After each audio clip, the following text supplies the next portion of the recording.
Good morning friends. Today I am speaking about differentiator. Differentiator is a circuit in which we get the output as a differentiator. It is complementary of the function of an integrator. The basic form of differentiator is shown in the circuit. Now whenever we want the differentiation in the output, we need the circuit as follows.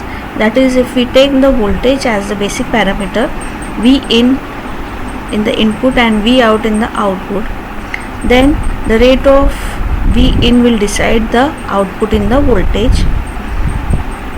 So the output voltage is the differential of the input voltage. This is very useful for finding the rate at which the signal varies over time. Basic differentiator is shown. D by dt. V out is differentiation of V in with respect to time upon dt.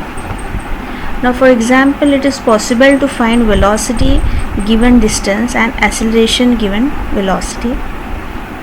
This can be useful in process control work. Essentially, the differentiator tends to impose fast signal transition.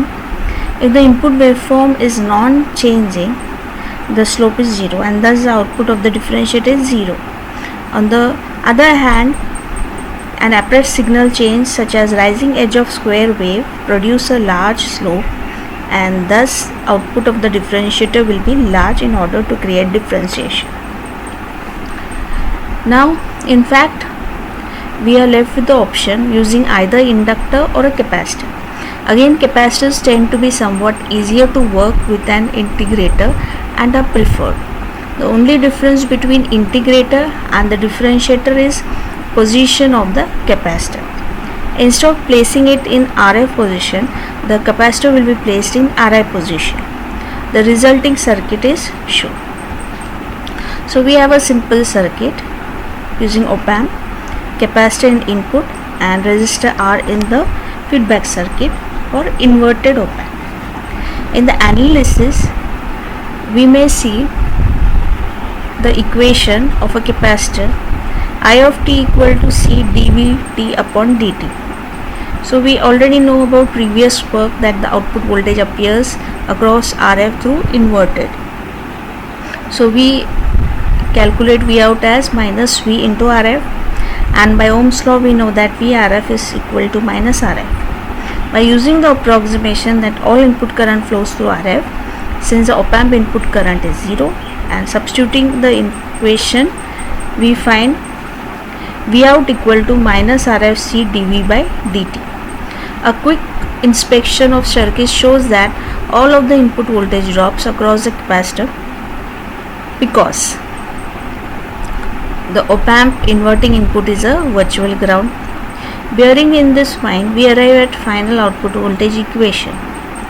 As with the integrator, a leading constant is added to a fundamental form. Again, it is possible to scale the output as required through the use of gain or attenuation network. So again, if we see V out with respect to t is minus RF C dVt upon dt.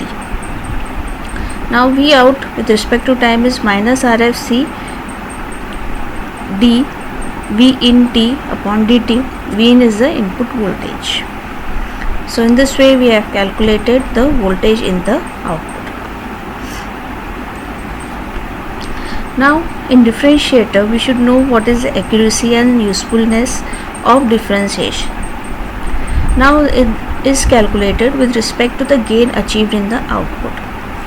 For high frequency, we should have the high frequency for the differentiator so as to make the gain high. So we have to achieve AV, that is the voltage gain. In this equation, we have an accurate reflection of the circuit response so long as base assumption remain valid. As with the integrator, practical consideration tend to force limit on the circuit's operating range. If the circuit is analyzed at discrete points in frequency domain, it can be modeled as an inverting amplifier with following gain equation.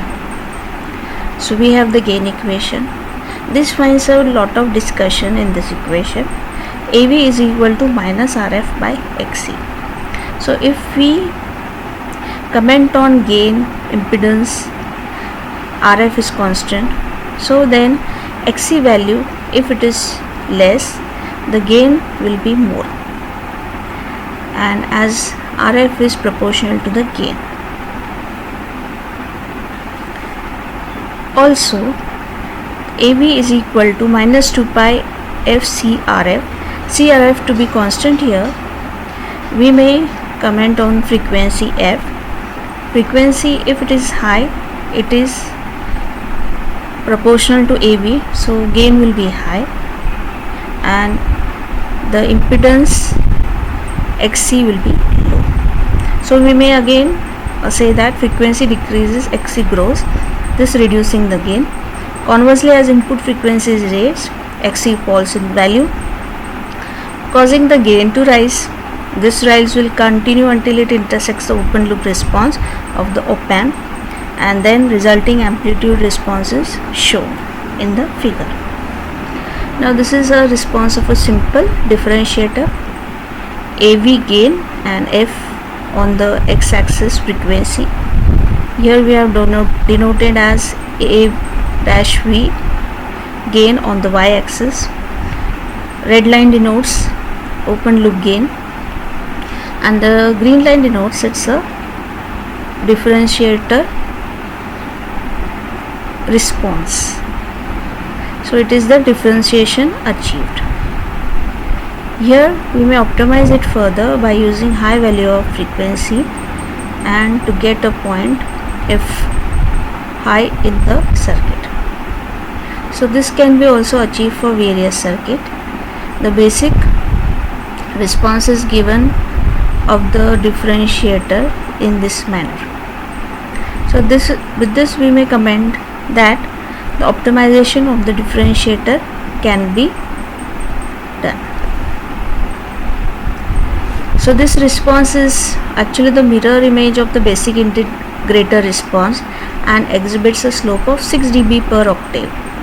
So DC gain is 0 here, and therefore problems created by input bias and offset currents are not nearly as troublesome as of the integrator.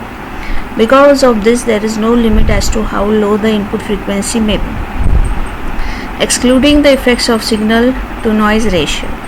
So the noise ratio is the major problem of instability of this differentiator, and larger signal producing at large frequencies. Things are considerably different as high end, though once the circuit response breaks away from ideal 6 dB per octave slope, differentiation no longer takes place. So with this we have studied the differentiator and its basic response. Thank you.